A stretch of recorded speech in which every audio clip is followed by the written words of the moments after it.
calls that they want, Greeny. Week 6 brought us some controversial ones. Started Thursday with the no call that was upheld on a play where Patriots defender Jonathan Jones made a significant contact with Giants receiver Golden Tate before the ball arrived. Then Sunday, the Browns also came out on the short end of the stick. Several questionable calls, including the officials upholding no touchdown on Jarvis Landry at the goal line stand. Then the Jets. The Cowboys had a Jason Witten touchdown catch nullified by an offensive pass interference call that both Tony Romo and Gene Steratore definitely weren't fans of. And then there was Monday officials erring when they called a second hands to the face penalty against Lions defensive end Trey Flowers and set up the Packers' game-winning field goal. Here's Troy Vincent on the second call. There was one that was clear that we support, and there was other that when you look at it, you review the play, not something that you want to see called, in particular on the pass rush. One that you can support, but the other one clearly after you review it, you've seen some slow-mos, the foul wasn't there. Okay, so just to put the officiating into context, there have been 1,376 penalties accepted this season. According to Elias, that is the second most through Week 6 since the NFL merger in 1970. And only 2005 saw more penalties accepted at this same point in the season. And now we are joined by Jeremy Fowler, who's at the owners' meetings in Florida. First of all, Jeremy, what are you hearing from these meetings about the officiating issues this season? Well, Maria, I've spoken to multiple owners here. There is concern, no question about it, but nobody's hyperventilating here. They know the games are going to continue. I spoke with Steelers president Art Rooney. He said, look, nearly 15 penalties per game, that's too many. So let's focus on the pace of play, getting that number down a little bit. But there was no voting taking place here. It was really just a talk among owners and officials about the state of the game and how they can kick the ball forward. And there was one small consolation. I don't know if fans want to hear this, but holding is down. The first 2 weeks that held scoring down a little bit. They've told owners they've gotten that under control, so that's something. Okay, Jeremy, also a big focus coming into this year, the new pass interference review rule. So what's being said about the lack of overturned calls? Well, Maria, it's funny. The owners are basically placing the issue back on the coaches. They're saying, if you're going to challenge this, you better get it right. I spoke with Jerry Jones, and he said the officials are trying to get the call right on the field. So you better be ready to lose that timeout if you're going to challenge it. But the numbers are crazy. We're talking about coaches losing 24 of their last 25 challenges. And so, this is a rule that's not going away anytime soon. There's still a little bit of tension, Maria, because Art Rooney pointed out to me, this is a rule that they did not want to even pass in the spring. A lot of owners were skeptical about it, but the competition committee made a good case and they rolled with it. Now they know they have a full year. They hope it works itself out, but there still are major concerns about this, and it wouldn't be a surprise if it's not in place next year. All right, Jeremy, well, thanks for your time. He is our ears and eyes in the owners' meeting streets right now. Greeny? Well, that was so interesting. I mean, I find all of this stuff incredibly fascinating with the officiating. And Dan, as he was talking, I know you were listening closely, and you were making the point with all these penalties that are being called, they're doing what they're being told to do, yes? Penalties are up because they've told them to call more penalties. The coaches wanted an emphasis on holding calls. It's too many are being gotten away with. And you heard Jeremy say they're down the last couple of weeks because this always happens, right, with officiating. First month, and it went too far. We have to dial it back. So now they're not going to call as many as they set out to call this season. Offensive pass interference, another thing they wanted to start calling more. So penalties are up, accepted penalties are up.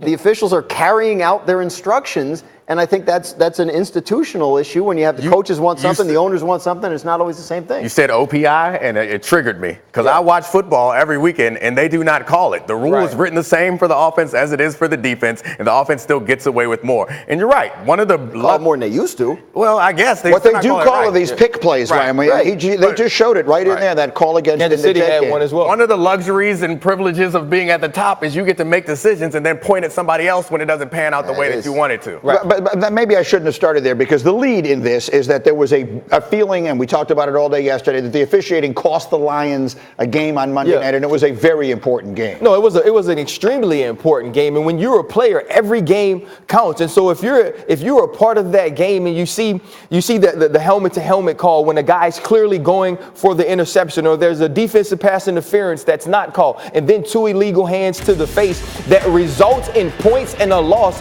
from the other team, it is very difficult to stomach those things. And when they become so public, it's hard for us to ignore them. It's not just one game. While this was one game, there's only 16 in a season. It has implications. This could impact whether they get to playoffs or not, which impacts the trajectory of many players' careers, so it's serious. Yep.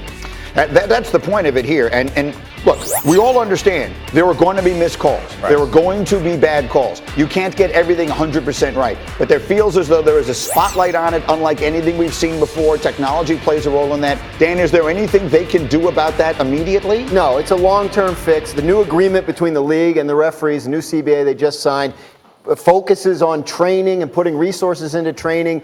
There's a lot of turnover in the officiating ranks. The younger ones will get more training at their own request. But yeah, this is something, unfortunately, people are going to have patience with. Yeah. And that's not a big thing. Patience is not something that usually equates very well with football fans or fans of anything for that matter. Okay, we are now officially counting down the days till the start of the NBA season. And speaking of NBA countdown, Maria's got some friends. Oh yeah, the party's starting early. Jalen and Jay Will were in the building. Yes, yes, and we will also be with you at 7 o'clock tonight for Countdown. But let's talk about Carson Edwards. 8 3-pointers in the third quarter of Tuesday's preseason victory over the Cavs. Greeny. What? Greeny. You hear that name? Yeah. You hear that name from the Big Ten? Yeah. We talked about this during the year, didn't we? Yes, we did. We talked about this during the year. This young man can shoot it, right, Jay Will? This is what you need to do. A Michigan guy pulling for a Purdue guy? Hey, man, that boy shoots the lights out. You hit 8 threes in one quarter. I've never hit 8 threes in a game.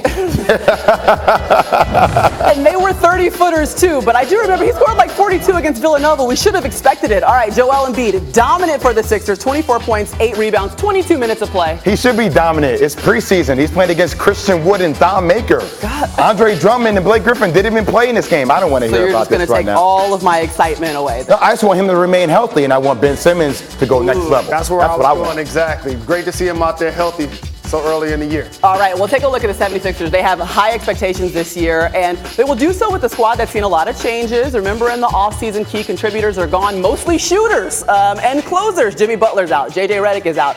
But, you know, Philly All-Star Al Horford is on the way. Josh Richardson is there, and he's a two-way star. So let's walk through the expectations that we have for the 76ers coming into this season. For you, Jay Will. Yep, go ahead. You can say it. I know. He's already picked them to win the title. Yes. Just period. So we're going to start there, Jalen. And just sit back. Go ahead. And listen to why that's going to happen. Win the East or win the title? No. Well, look, I think they're going to be the best defensive team in the league. I think them and the Clippers are the best defensive team in the league. And I think what's going to happen in the West is you're going to have all these teams that are going to beat up on each other. True or false? You picked the 76ers. I did. I'm owning it right now. Okay. I'm not even laughing about it. I'm telling you seriously. I think it's a chance for them. Well, this gentleman isn't far off, Maria, because I picked them to win the Eastern Conference as well. Now, if Ben Simmons is making jump shots, that puts them in position to win it all. But I still have to go with, if you come out of the gauntlet in the Western Conference, to me, you got to be favorite. There's so many top teams out there. The Lakers, the Clippers, the Rockets are all going to be in the conversation. Don't sleep on the Denver Nuggets, the Utah Jazz.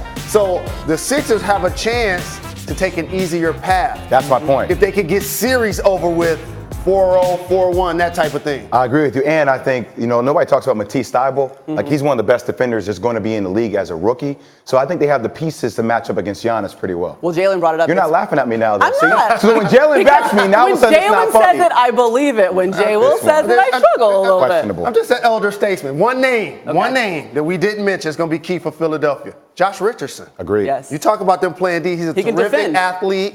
He's an improved shooter. That level of effort is going to make a difference playing against so many top point guards. Remind us, Jay Will, why Ben Simmons' shot is going to be better, because you've done some recon there. I just think this summer has been huge for him, because I think a lot of times, this when you first come into the league, the amount of people that you listen to influences your confidence. So I think for him, he's decreased that. It's only his shooting coach, Chris Johnson, and his head coach, Brett Brown. And I think this summer, I've seen it. It's different. But you know what's different? Being followed by the media as a basketball player or being followed by the paparazzi. Right? Yeah. Okay. So now he said he fell back in love with the game. Yes. Yeah. So now his jump shot seems to be something that he's elder statesman. Elder statesman. Knocked down a 3. This is just a preview of your nightcap that's coming your way on Countdown at 7 p.m. Eastern. You're welcome. Just throw that on there. That's a good plug. Coming up on Get Up. You like that? Yes, indeed. Yeah, Jerry Jones. We need that. He's been battled head coach, and he would be in high demand. Is he right? We'll talk more about Jason Garrett and the Cowboys. And then Jalen Ramsey may not be the only star changing teams ahead of the trade deadline. Our Dan Graziano has some other big names you should be paying attention to.